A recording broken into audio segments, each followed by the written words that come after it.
Breaking news AP హైకోర్టులో పోసాని కృష్ణమురళికి ఊరట లభించింది. విజయవాడ సూర్యారావుపేట పిఎస్ కేసులో పోసాని క్వాష్ పిటిషన్పై విచారణ జరిపిన ధర్మాసనం పోలీసులకు ఆదేశాలు జారీ చేసింది. ఈ కేసులో 35 BNS ప్రొసీజర్ ఫాలో కావాలని తేల్చి చెప్పింది. అయితే ఈ కేసులో ఇంకా పీటీ వారెంట్ చేయాలని కోర్టుకు తెలిపింది ప్రభుత్వం.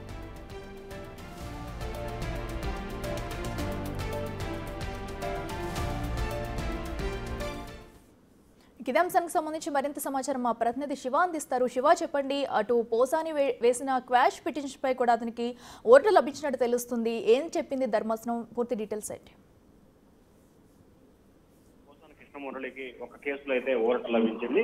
విజయవాడ సూర్యారావుపేట పోలీస్ స్టేషన్ నమోదైన కేసుని క్వాష్ చేయాలని చెప్పి కూడా ఆయన హైకోర్టులో పిటిషన్ దాఖలు చేశారు. ఈ పిటిషన్ విచారించిన ధర్మాసనం ఈ కేసులో ఇంకా ఎటువంటి పీటీ వారెంట్ అమలు చేయలేదు, అలాగే తాము పీటీ వారెంట్ వేసే ఉద్దేశానికి సంబంధించి కూడా ఇంకా అభిప్రాయం తీసుకోలేదు కాబట్టి దీనిపై తదుపరి చర్యలు తీసుకుని సిద్ధమవుతున్నాం అని చెప్పారు. సో ఈ నేపథ్యంలోనే హైకోర్టు కూడా 35 BNS ప్రొసీజర్ ని పూర్తి స్థాయిలో ఫాలో అవ్వాలని చెప్పి కూడా చెప్పిన పరిస్థితి కనిపిస్తుంది. 35 BNS యాక్ట్ అంటే దీనికి సంబంధించి శిక్ష పడే అవకాశాలు చాలా తక్కువగా ఉంటాయి, అంటే 7 సంవత్సరాలలోపు శిక్ష పడే అవకాశాలు తక్కువగా ఉంటాయి కాబట్టి BNS యాక్ట్ ను అమలు చేస్తుంటే ముందుగానే నోటీస్ ఇచ్చి అవసరమైతే విచారణ చేపట్టే విధంగా చేయాలి.